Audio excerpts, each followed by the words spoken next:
Of the BMR NBA show. I'm joined as usual by the homie Jordan Sharp. It's just the two of us today, so we'll be breaking down all the games. I know sometimes in the comments y'all be like, "Yo, why do you guys skip this game or that game?" It's not enough time to cover all the games today, though. We'll be able to bring that to you. Jordan, I went 2-0 yesterday. I've been pretty hot lately, but again, I try not to get too excited because this game will humble you once you think you got to figure it out. The gambling gods will kick you in your ass. So how'd your day go yesterday? Can't complain. 1-0 on the day. I got that Kings team total under. They didn't even make it to 100 points, which was, I mean, they had like 6 points through the first 7 minutes of that game, so that really helped us out. They sped it up a little bit after that, but outside of Tyrese Halliburton, man, they don't have much right now. Excuse me. So I'm kind of going to try to continue that, that theme a little bit of attacking these team totals and first half and full game totals with players that could be out, might be out, are out. So that's kind of the direction I'm going to go. First off, though, I have to mention something about last night, something more important than just our wins, because obviously do it. Don't hold back, Jordan. Obviously, I love talking about wins, but a loss last night that was taken a little bit too harshly by some fans in southwestern Tennessee bullied John Morant off Twitter. And I'm just going to go ahead and say real quick that if there's any measure of intelligence left in some of those fans, we know that these fans back at these arenas, man, they've been a little crazy. We've seen the fights. We've heard it from other players too about some of the things they've heard from the sidelines and some of these first front row seats. And these people who have the money to blow on a courtside or one of the first couple row seats, and then also feel like that gives them the ability and the right to just say whatever the hell they want, do whatever the hell they want, demean somebody, whatever. You're going to end up, for lack of a better term, fucking up your franchise because John Morant, he's just sat out a little bit, and maybe the Grizzlies won a little bit of games while he was out. That dude is your entire franchise. That guy, first off, you could have had Zion frickin' Williamson, Grizzlies fans, if you would have got the number 1 overall pick. You should be thanking the basketball gods. You should be on your knees bowing down to them that you got so lucky that you missed out on the number 1 overall pick and skipped getting Zion freaking Williamson, who hasn't played more than 30-some-odd games in his first 3 years of his NBA career. And you have a guy who won the Rookie of the Year, not only won the Rookie of the Year, but is absolutely going to be a perennial MVP candidate and possibly a perennial all-star because he is that good and he is that important to your franchise. And if you're ignorant enough to get that guy off his nerves enough to where he responds to you, and he obviously is hurt. Now, granted, I think Ja's just young. I think some of these young kids take both online and in-person criticism a little bit too harshly sometimes. I'm not saying anybody's soft or a snowflake or anything like that. Don't misconstrue my words. But I will say that if you're dumb enough to somehow believe that the Grizzlies are better without Ja Morant, you need to just stop paying money to go to NBA arenas because you don't deserve to watch the level of basketball that Ja Morant brings on a night-to-night basis, the effort he brings on a night-to-night basis, the athleticism, the crazy plays. He is a once-in-a-generation point guard. You don't see guys who are 6'3" or less doing what he does very often. We saw it with Derrick Rose, and we saw how well that has ended. Luckily, his career has rebounded, and he is absolutely back to what he used to be without some of the athleticism and explosiveness. But man, Grizzlies, You'd be wise not to piss him off, fans, because he could just easily pack up and leave after his rookie contract's over. Because he can make up a lot of that money that he would get from Memphis from that 5th year that they can offer him after his rookie deal expires, in just endorsements alone in one of these big major markets. So Grizzlies fans, wise up, because you're lucky to have what you have. Because coming from a guy who lives in a small market city and sees some of the struggles that these small markets get with getting generational talents like this. Once again, you should be thanking the God above whatever one you worship that you have Ja Morant, and stop doing whatever you can to piss him off. So we're going to get into today's games, but there's no way that I'm not going to touch on this. I kicked it over to Jordan because Jordan is a actual true Ja Morant fan. I'm pretty sure, Jordan, you got back there somewhere a Ja Morant Murray State College jersey. I don't know where the hell you'd find that. I'm assuming you got that at Murray State. That was my back channel purchase there. Yeah, I can't get my tip on that just yet. As you shouldn't. But let me just say this: I'm going to give Memphis fans the benefit of the doubt that it was just one idiot. Yeah, probably. Who probably had too much to drink. He probably had money on the game if he's sitting in courtside seats. And he was in his feelings, and he decided, you know what? I'm just going to ruin Ja Morant's day. And, you know, if you've ever been to any sporting event, it only takes one guy to say something that people think that they can hop on. And then now instead of one guy, it's like 7 guys. And then it turns into 10 guys. All I'm saying is, especially from the things that Jordan has said, you know, Memphis is a first-class city, first-class fans. They really appreciate the team. Don't think for one second that everybody in Ja Morant's camp is not in his ear telling him, imagine how much money you're going to make in Chicago or LA or New York or one of these major markets. Because like Jordan said, y'all could have had Ja Morant. And correct me if I'm wrong, but Memphis is famous for its barbecue. Sorry, you guys could have had Zion Williamson, not Ja Morant. Zion Williamson plus Memphis barbecue equals offensive lineman. Okay, so you lucked out in every possible way. You got a guy who I've heard Ja Morant speak like 10 times. He doesn't really say that much. He's humble, he's quiet, he works hard, he plays hard. Shut the F up and enjoy him while you have him, because he could be gone sooner rather than later. So with that said, Jordan, why don't you lead us into this first game? You got anything for us? Esteban, whenever you're ready, my guy. Pull up that graphic. All right, so we got the Pistons and the Knicks. I'm kicking it over to you because I'm choosing to not bring negative energy right now. And these two teams stink. Like, these two teams stink like a garbage can at 12 o'clock noon on a summer day. Stankin'. Real stank. So I have nothing to say, nothing positive to say. I'm going to kick it over to my guy, Jordan. You got anything for us on this game? This is one where I was, I was contemplating. I'm not going to do it, but I was contemplating taking the points here. Simply because, like you mentioned, the Knicks at this point, with all their injuries and all their guys in health and safety protocols, they are just decimated at guard and wing. And they might not have Derrick Rose because of an ankle injury, which is obviously an injury that he has suffered multiple times throughout his career that's kept him out for weeks at a time. So not very much, even the home court advantage, not much giving me confidence in the New York Knicks here laying points. I don't, and Detroit, I mean, objectively maybe the worst team in the league right now. And the fact that New York is laying 2 possessions against them, I think, has the punters kind of saying, like, yeah, that's not right. And they're going to take their chances with Cade Cunningham and the Pistons tonight. I'd probably prefer a total bet on this one, just simply because I think combined with all the health and safety protocols and the issues right now, that would be where the direction I would go. The first half total is at 107, whereas the full game is at 207. So you have to think there may be some undervalue here if these two teams get off to a slow start. But can you trust either of these two teams' defenses? No. Detroit haven't been able to trust their defense most of the year, or all the year, I guess. New York, basically most of the year, you haven't been able to trust their defense. So, yeah, we mentioned, I know Kyle was on the show yesterday. He mentioned that he wouldn't touch the show with his worst enemy's money or touch a game with his worst enemy's money. And I kind of feel that way about this game, too, because if you're either one of these teams you're betting on, you're playing with a little bit of fire tonight. And considering there's 4 other games that probably have, at least all of them have better spread value than this one, I'm staying away from this one. Total would be the only way I could go at this one. But, yeah, I think I'm going to stay away entirely.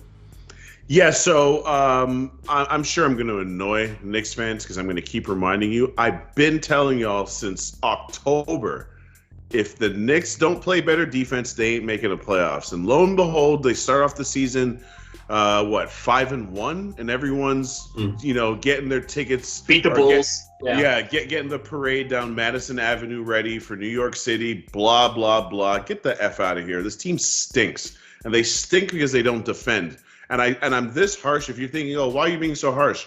You don't go from third in defense in 1 year to 23rd the next year with essentially the same roster unless there's a problem with effort. And that's what I think that, first of all, Tom Thibodeau shot himself in the foot when he says Kemba Walker is out of the rotation permanently for the Knicks. And then, oops, COVID hits, and he's like, oh, shit, I have no guards on my entire roster, which is why I'm kind of glad that Kemba came in, and Kemba was like, yo, see these two middle fingers, Tom Thibodeau? Watch this. I'm going to take the most shots on the team, or second most shots, since he took 20. Fournier took 24. But I'm going to put up a bunch of shots. I'm going to do my thing, and there's nothing you could do because they literally do not have another point guard that is healthy on the roster. Derrick Rose might possibly play. Wayne Selden, if you actually know basketball, is not even close to being a point guard.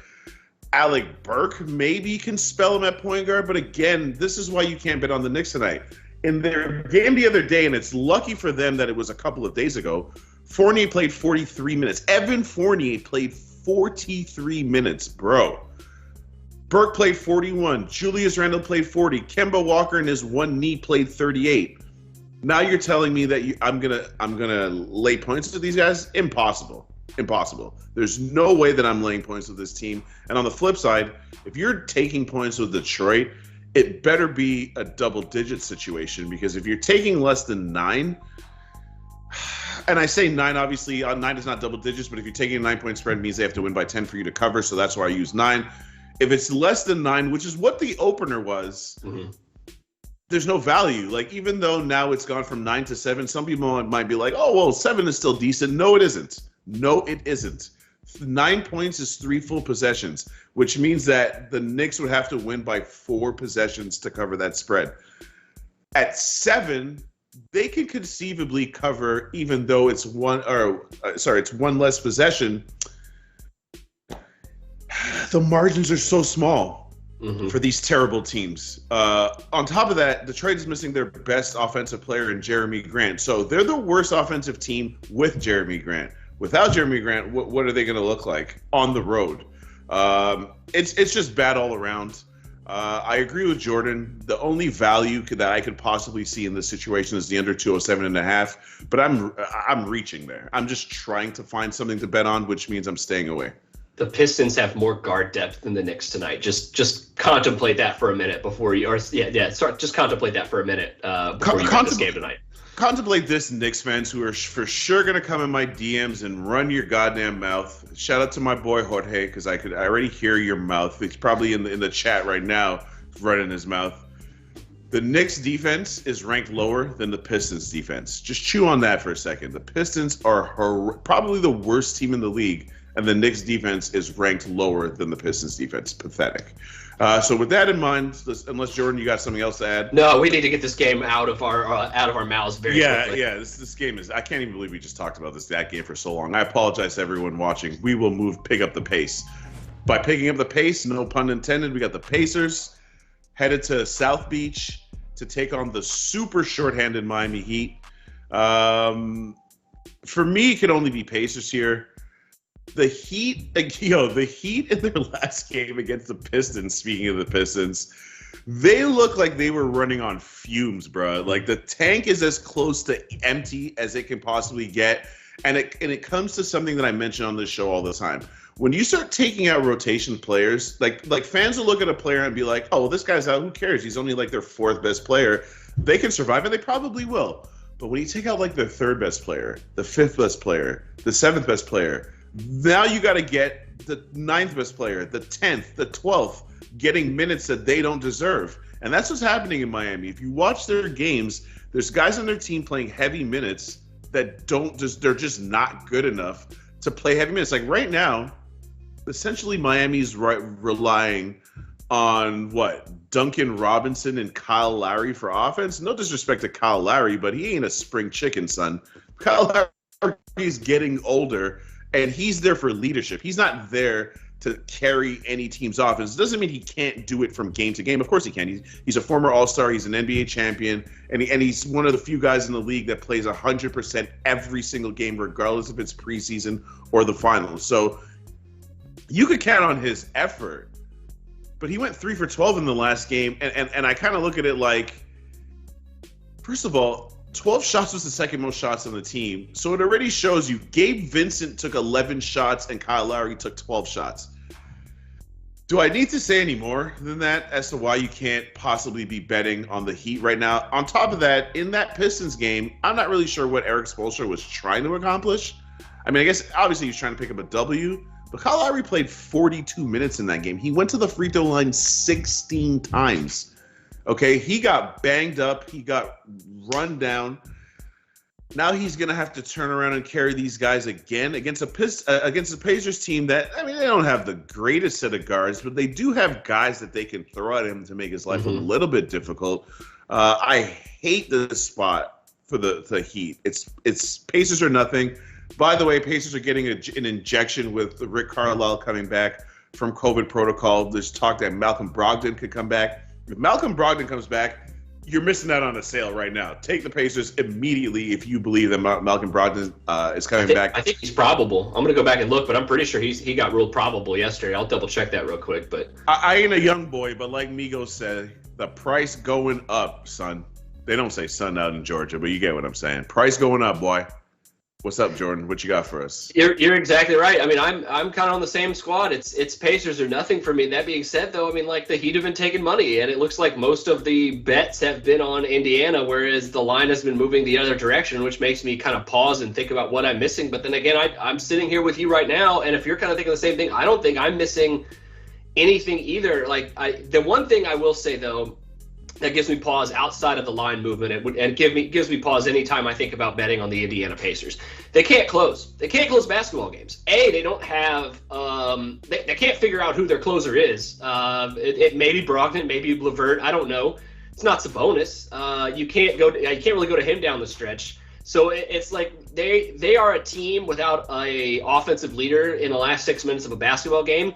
Which, if you have watched their games, they've been up and up and up, and then they just give it away in the fourth quarter because they just don't have a guy. They don't have the guy that they can go to. Every other team in this league knows who they're going to with the game on the line in a close game, 1 or 2 possession game, one way or the other in the last 4 or 5 minutes of a basketball game. The Pacers really don't have that.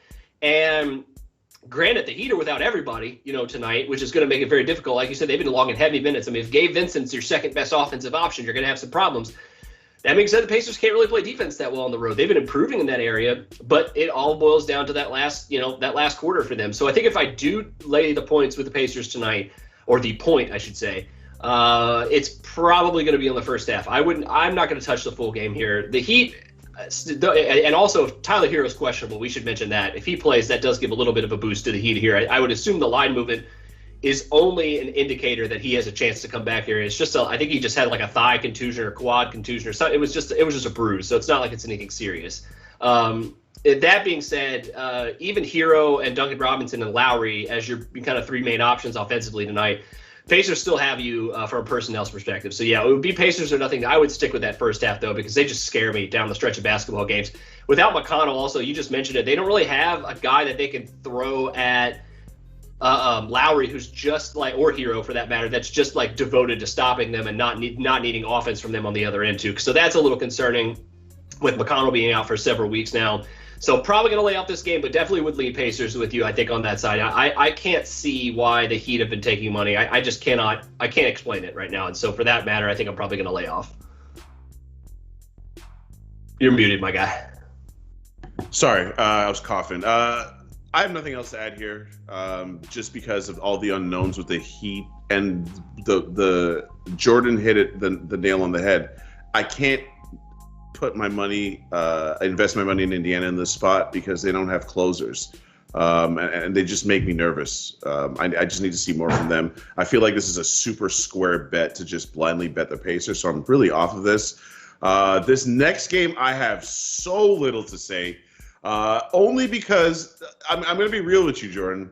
I kind of like the Pelicans here, bro. kind of like the Pelicans on the money line. I mean, the word on the street is that Dame Lillard's out, CJ McCollum's out. No disrespect to Norman Powell, it's not enough.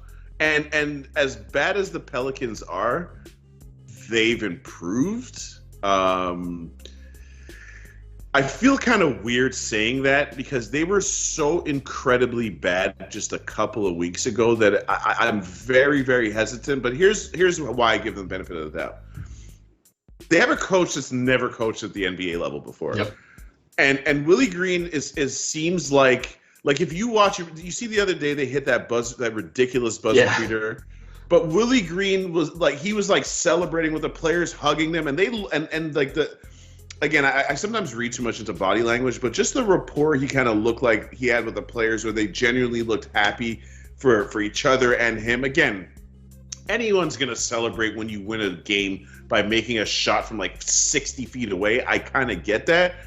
But his exuberance, his enthusiasm is literally the opposite of everything that these players have known. Stan Van Gundy is one of the grumpiest, crabbiest, old school get off my lawn people in the NBA. Alvin Gentry, I'm not even sure Alvin Gentry has emotions that work. What emotions have you ever seen from Alvin Gentry ever in any situation other than that look that he does where he's like confused? Yeah, he's looking like what just happened, yeah. Exactly. So Willie Green, Green is like a guy I think they can galvanize behind. They just got a big win against Milwaukee. I don't care who was playing for Milwaukee. They got a big win against Milwaukee. Portland's shorthanded. I can't believe I'm saying this, but I like the Pelicanos. I'm not betting the Pelicanos, but I like them here. Jordan, what you got? This is the one that I got close to making official. I don't have an official today, but the one that I was going to get to is the under in this game, and specifically the team total in the first half and the first half under.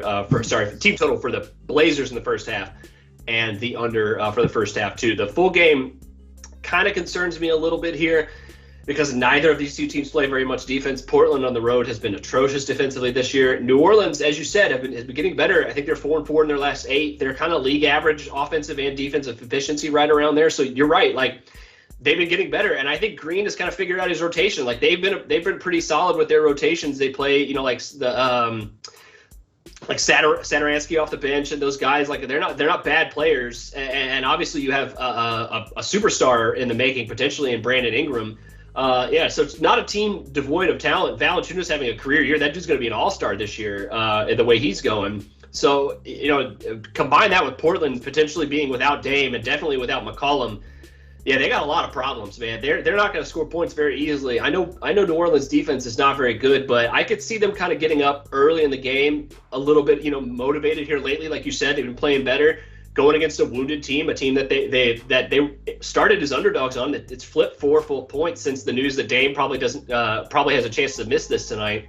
So yeah, side-wise, it has to be New Orleans. But I think fading Portland team total in the first half and or the full game, I'm probably leaning more towards the first half is the pick that I'm closest to here for not only this game but for this slate.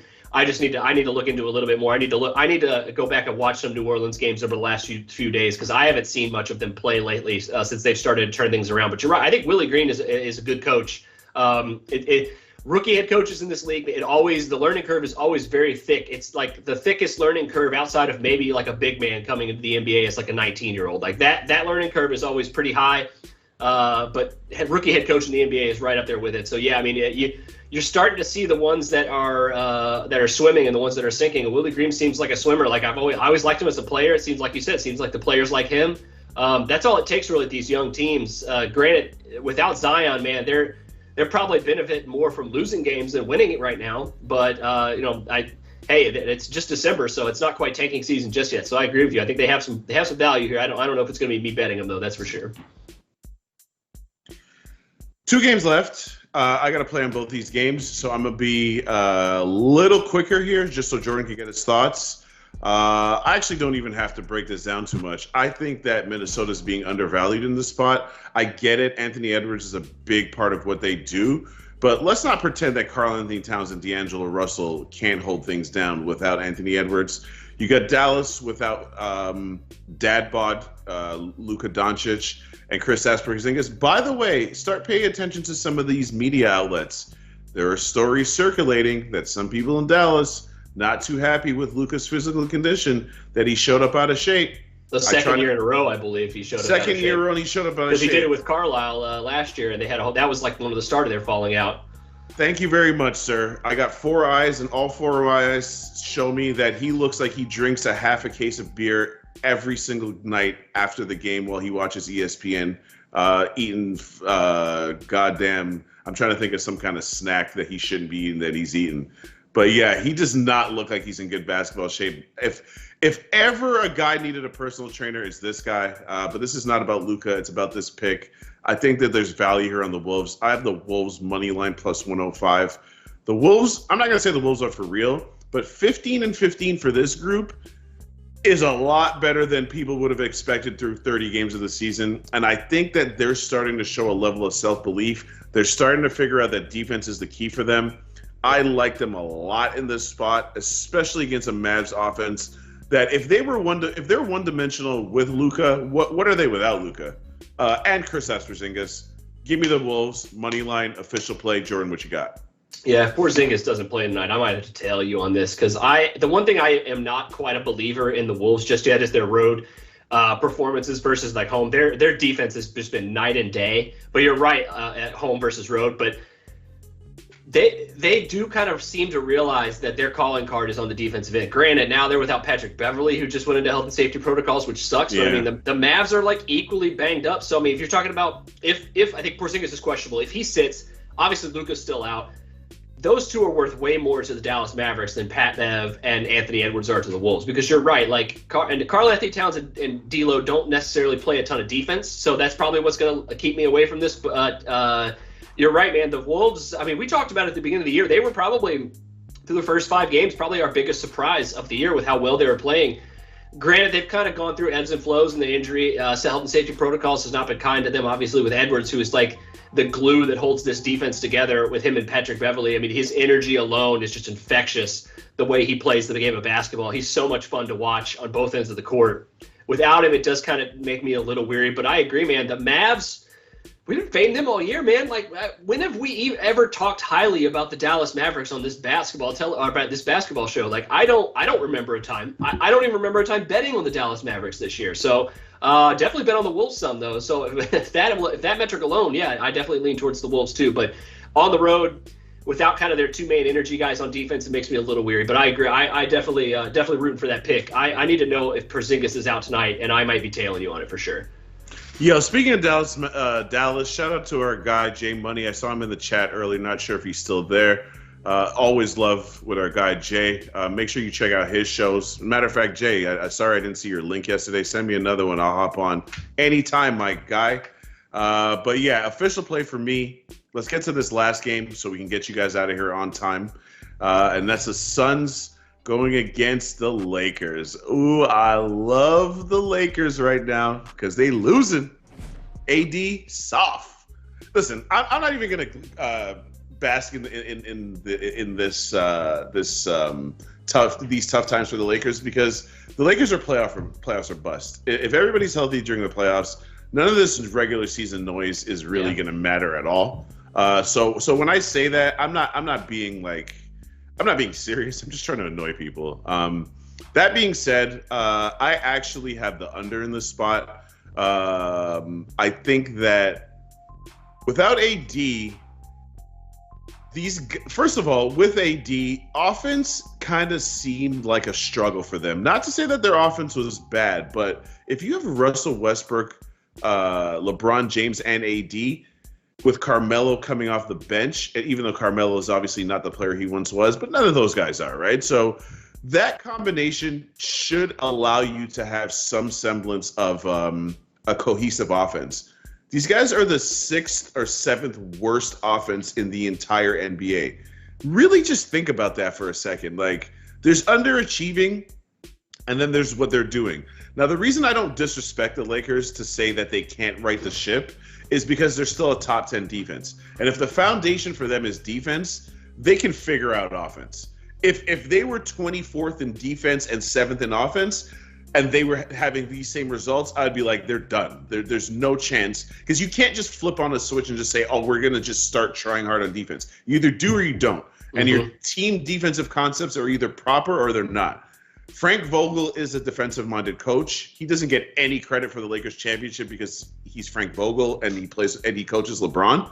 But the truth of the matter is Frank Vogel is probably the only thing holding this thing together right now, because if you don't play defense, he doesn't care. I mean, there's limits to this. He kind of doesn't care who you are. Ask Kyle Kuzma. If you ain't going to defend, you're not going to play for Vogel. It's just really that simple. So as long as they still have this foundation, I think they can do the job. That's another reason why I'm taking the under. If you look at the Phoenix Suns splits during the season, well, first of all, let's just take into account the fact that the Suns are 23-2 in their last 25 games, which is insane. The Suns have failed to score. So the Suns average 111 points a game, and they hold their opponents to 104.6. In the 2 games that they've lost this season, they allowed teams to score, or not this season, out of the last 25, or if you want to look at it this way, out of the 5 games they've lost this season, they let Portland score $134. They let the Clippers score 111, and they let Golden State score 118, which is a lot more than they allow per game, which is 104. The Suns are in their comfort zone when the total is somewhere in the 213, 215 range. If this game goes over, that means the Lakers are in the game with a chance to compete. I think the Suns probably don't cover but win here and keep the score something like 109, 105 for them. That's what I think. So I'm taking the under here. Those of you that have followed the show for the last 3 years, you know that's kind of my process of picking overs or unders. I kind of try to, I obviously use, I have a system that I use. We all have systems that we use. When I plug these teams into my system, that's kind of the final score that I get, and I basically base it off that. I don't think the Suns need to score more than 110 points to win the game, and I don't think the Lakers win the game. Therefore, I'm taking the under. Jordan, take us out of here with your pick. What you got, my guy? Yes, sir. Yeah, nothing on this from me. I might tell you on that under, though. You made some really good points. The fact that line steamed upward is crazy to me. I agree. The way the Suns have been playing defense, man, they are insane right now. Nothing official for me today. Real quick, as we wrap it up, but I will say that I'm getting close to Portland team total under in the first half. I think it's at 55.5 points. That'd be the one that I would probably lean towards here in this one, but nothing official yet. JB, what do you got for us today? I got 2 picks. Minnesota money line plus 105. And the under Lakers and Suns. It's 223.5. It's steamed up from 220.5. Love it. If you guys keep steaming it up, I'm gonna put some more money on that, because even 220.5 I think is a little too high. 223.5, I'm taking that all day. But that's it for us. Went a little bit over. Sorry about that, Esteban. We'll do better next time. We had to air out the Memphis fans. We did. We had some things we had to put in the atmosphere at the beginning of the show. I'm sorry. Can't let that slide, bro. Y'all are in Memphis. You root for the Grizzlies. Settle down a little bit, all right? You see what Penny Hardaway's doing to your college team. Dial it back and enjoy what's going on with your professional team. For my guy Jordan Sharp, as always. My name is Junior Browne. Please make sure to go to Bookmaker Review and check out the articles, not just on basketball, but all the sports you need. If you're looking to cash a ticket, we got you. Same time, same place tomorrow, 12:30 Eastern. Thank you for joining us. Let's cash some tickets, fellas.